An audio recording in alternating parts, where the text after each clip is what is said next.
Hey, Eric, how you doing? Good. How are you, Bob? I'm good. Hey, what's your anticipation for this exhibition game? Do you know who you're going to start? Maybe how you want to divide up the minutes, or what's your thoughts on that right now? Yeah, I mean, we've had probably 3 meetings today to go through different starting lineups. Um, might bring one or two players off the bench that are really starters, so that we have some pop off the bench. So, who starts, that might not be, what the closing lineup is. So we're still going through some stuff, Bob. I mean, in the past, sometimes we tried to, not change the starting lineup at all. There's been other years where we've changed it up a lot. Not really sure where, this kind of takes us. And then I'm sure whatever lineup we put Monday, I'm sure that'll change. The next time we compete or sometime in the next few games. Obviously this is just one step in the evaluation process, but and obviously Texas, that'll be a bigger challenge. But just where does this fit into the evaluation process? I guess at this point of the preseason, what are you looking for out of the guys? Yeah, I mean, this is another piece. Obviously, there's been the 4 games overseas. There's been the red and white game, and then there's been all the times behind closed doors. I think sometimes, players feel like, oh, I play better in a game. Other guys, play better in practice than they do a game.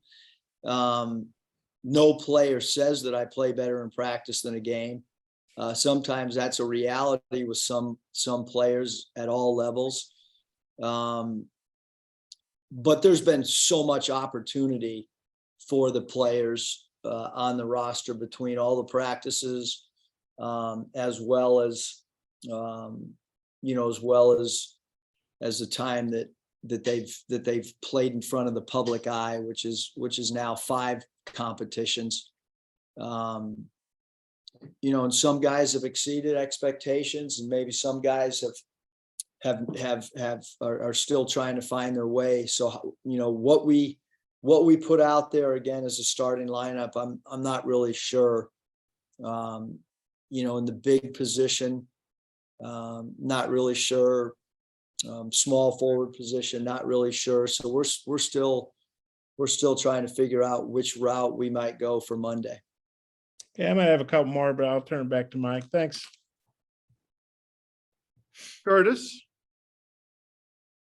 Muss, I know there's not a team out there that's, a finished product in October, but just curious, how close do you think these guys are to being game ready, at a level that's maybe up to your standard? And then what do you need to see in these exhibitions that'll make you more comfortable with where they're at? Yeah, I mean, we're not defending, like I, would like us to. I mean, the truth of the matter is we play on Monday and then we play again on Saturday, and in 2 exhibition games in less than a week. And then we have 3 home games, and then we go to Hawaii. So, I think that there's going to be a lot of eye-opening experiences for a lot of players. Out of the gate, I think that, after Monday, we'll be able to break down more film for them. And I think the more film you have from live competition, it's a little bit easier to teach off of our own video. I think when you watch practice video, it is what it, but when you go against somebody else, I think it's a little bit more eye-catching maybe.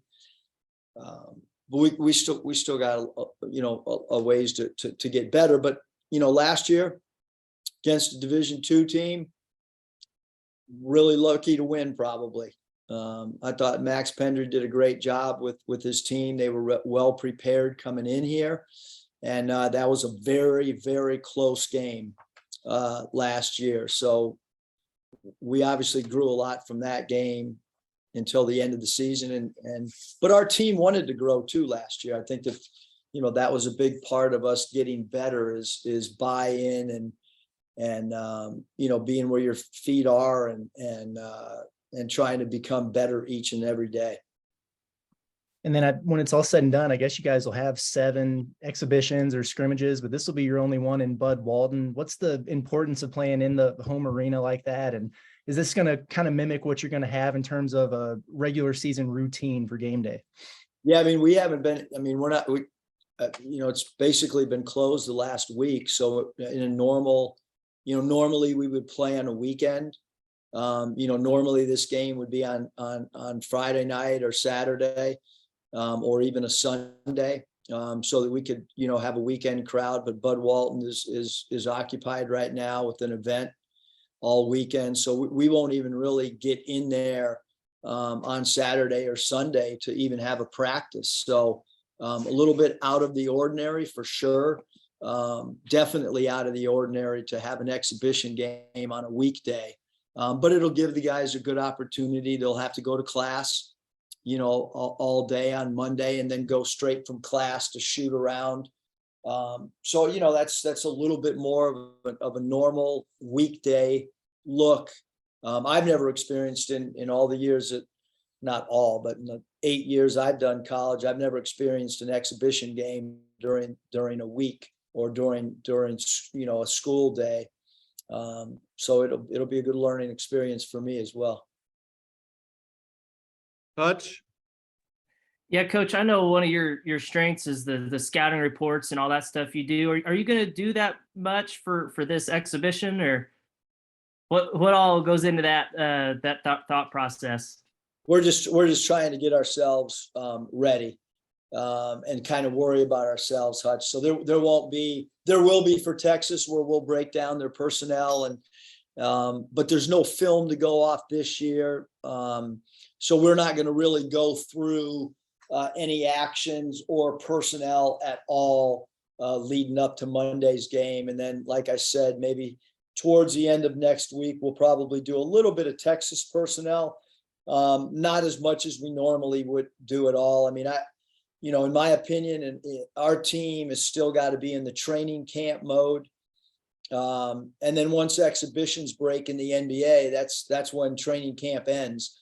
And I'm kind of looking at it the same way, that we're in training camp mode all the way until probably 2 days before our home opener. And you mentioned earlier the game last year where y'all almost lost to the Division II school. Is that something you bring up with the guys at all? Like, hey, you've still got to bring your A game or else you could get beat? No, I'll let them figure it out. A lot of them, a lot of them think that they're gamers and when the lights come on, that maybe practice isn't as important as a game. So we'll let them feel their way through that process Monday, and then the Texas game as well, which is why we're playing Texas in Austin is to get a good feel for the level of competition we're about to encounter. Scotty? Hey, Eric, I'm curious what might be at the forefront of your mind in these final few days before you guys face outside competition. Yeah, I think the biggest thing is 1 through 13, play to your talent level every day. That's the biggest thing, Scotty, and we're going to talk about that pre-practice a lot today, about playing to your talent level on a daily basis. I'm not sure we've done that the last 3 weeks, 1 through 13. And so we're going to talk about it. We're going to show them video. Hopefully guys are going to watch a little bit of last year's team and see how hard we played. We've spent 3 years really working to create an identity of being as hard a playing team as there is in the country. And, we certainly want that to continue this year. Earlier in the week, I talked to Kamani in Birmingham just about kind of some of the ups and downs that he's had in his time here. I'm wondering how you've kind of viewed his maturation process, or what you've seen out of him from that point of view. Yeah, I mean, I think he's done a great job. Some of the areas that are just like life skill important issues, like he's doing a better job, and academically on that aspect. He's done a really good job of trying to lead on the floor. Off the floor, he's done. He continues to make great strides. He's a voice for our team. I feel like he's got really great buy-in with the coaching staff. So I think he's really, in his time here, which is what you want with all the players, is he continues to grow and in all aspects. And that's what college is about for everybody, is trying to improve in all facets. And along with that, all of us, you look back at hopefully everybody's time in college, you continue to grow and figure things out a little bit more as time goes on. And then lastly for me, do you think, I guess, is there an element to Nick in your mind that might get overlooked when people, kind of look or talk about kind of the totality of who he is? No, I just, I think his competitiveness, stands out as, his ability to score. But I think that, Nick has had such a spotlight on him that there's probably, not a lot that hasn't been said. Again, just because he's had such bright lights on him for not just since he's gotten on Arkansas, but well before he got here. Bob? Eric, I know we touched on this in Birmingham, but the 6 new coaches, and I meant to ask you about this and forgot, but I'm going to call it the Eric Musselman effect, which is you come in and you go to back-to-back Elite Eights in 2 years. You have a pretty good first year. We obviously don't know how that would have played out with COVID, and I'm thinking these ADs are going, well, hey, look what Eric Musselman's doing. We need to do that too. So we're going to get rid of our coach and bring in a new guy, and he's going to try to do what Eric did. I'm not saying you got these guys fired. Obviously, you got to win, but do you get a sense of that? No, I mean, I'm just worried. I'm staying in my own lane and worried about how do we get better? I mean, we spent an hour and a half today on recruiting, and we got enough to worry about between our own walls, and I mean, this league is, with every sport's constantly evolving, and everybody's trying to, the competition is so fierce in this league that, you got to be creative. You got to look for new avenues. You got to, you can't relax as a coach in this league. I know that. And then I get what you're saying about the 3-point shooting after the red-white game. And you guys aren't going to be the Golden State Warriors, I don't think, safe to say at this point. But talking to the guys leading up to this, I know they're getting a lot of shots up. They're working hard. We've talked about how some of those guys, like Trevin, I mean, he didn't really shoot the 3 in Europe because he got to the basket so easily. But do you think you guys can make strides as a 3-point team? I mean, be better than what you've shown thus far? Well, yeah, I think we will, just because we're not going to be playing as many guys. And so, I think that just naturally,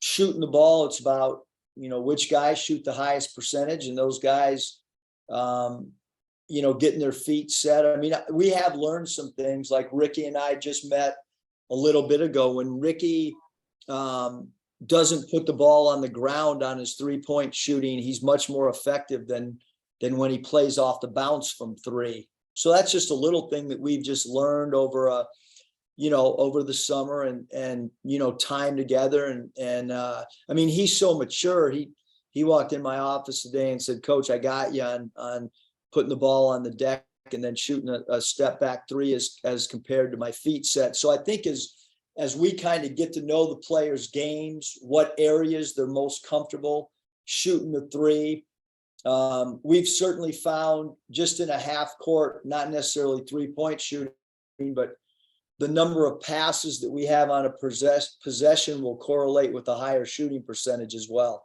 So, we just might not be a team that's a one pass shot team. We might be a team that passes it 2 or 3 times, whereas last couple of years, whether it be with Mason Jones, Isaiah Joe, or JD Note, we took a lot of quick shots at times. And I know you guys are always big on analytics, but you talked the other day about how you're doing more than ever. I would think that's got to help with the analyzing who should be taking threes from where and when and all that stuff, right? Yeah. I mean, I'm not a math major, but we got enough numbers floating around here on walls and stuff to make your head spin. But yeah, I mean, when you break it down to, the simplicity of percentages, I mean, that's the truth teller. Okay, thanks. Scotty, final question. Yeah, Eric, you guys this year are partnering with Shot Quality, right? I guess. I mean, what was kind of the thought process into, partnering with them? I guess just to learn more about the shots you're taking and which shots might be best for you and which ones might not be. Yeah, unfortunately, Scotty, I'm not the analytics coordinator of the reason behind services or, but we have wanted to continue to evolve, continue to improve, continue to search. And I know some of the guys on staff that are kind of heading the analytics department wanted to look at some new things. Shot quality becomes one of them. What's a good shot for this group of players? Where is a good shot? What point of the shot clock is a good shot? All those things are, areas that, analytically we're trying to figure that out. And then how do we feed our players the information, but not overload them as well? All right, Coach, thank you for your time. Appreciate it.